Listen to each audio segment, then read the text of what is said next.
చేస్తున్నాడు. ప్రభుత్వ మెడికల్ కాలేజీని ప్రైవేటీకరణ చేయాలని, మన కష్టం వస్తే ఇబ్బంది వస్తే వైద్యం దూరం చేసి మన మీద వ్యాపారం చేయాలని చంద్రబాబు నాయుడు ఆలోచన చేస్తున్నాడు.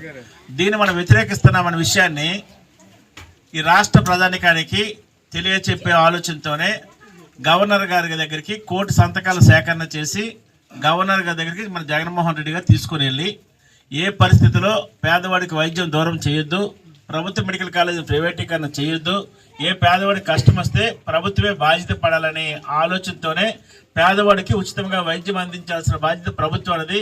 కష్టంలో ఉన్న తల్లికి కానీ, కష్టంలో ఉన్న ఇబ్బంది అన్నకు కానీ, లేకపోతే చెల్లికి కానీ ఏదైనా కష్టం వస్తే ప్రభుత్వమే బాధ్యత పడి ఉచితంగా వైద్యం చేయించాలనేది వైఎస్ జగన్మోహన్ రెడ్డి గారి ఆలోచన.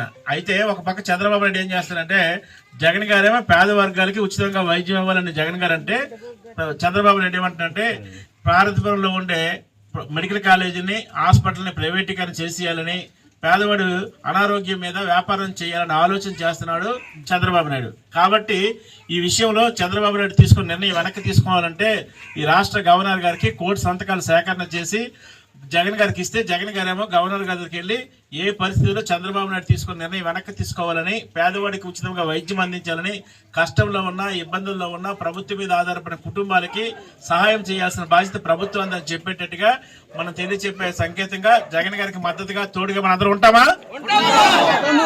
జగన్ గారికి తోడుగా మద్దతుగా కోటి సంతకాల సేకరణ మనం భాగస్వాములు అవుతామా? కాబట్టి ఈరోజు ఈ బొడ్డవలస గ్రామంలో ఉండే ప్రతి అన్నకి చెల్లికి చదువుకున్న ప్రతి తల్లికి కూడా సంతకాల సేకరణ అనేది ఇక్కడ జరుగుతుంది. కాబట్టి ఇలాగ లైన్ గా ఒకరికొకరు వచ్చి సంతకాలు పెట్టవలసిందిగా మిమ్మల్ని కోరు.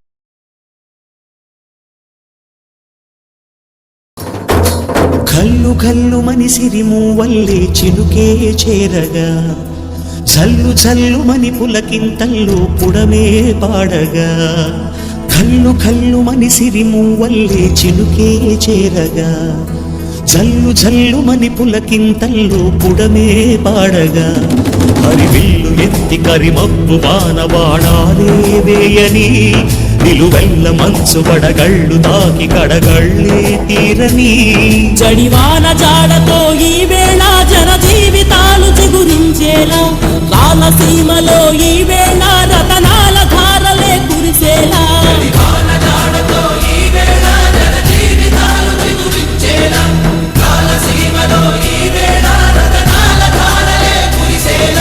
కల్లు కల్లు మని సిరిము వల్లే చినుకే చేరగా, చల్లు చల్లు మని పులకింతల్లు పుడమే పాడగా.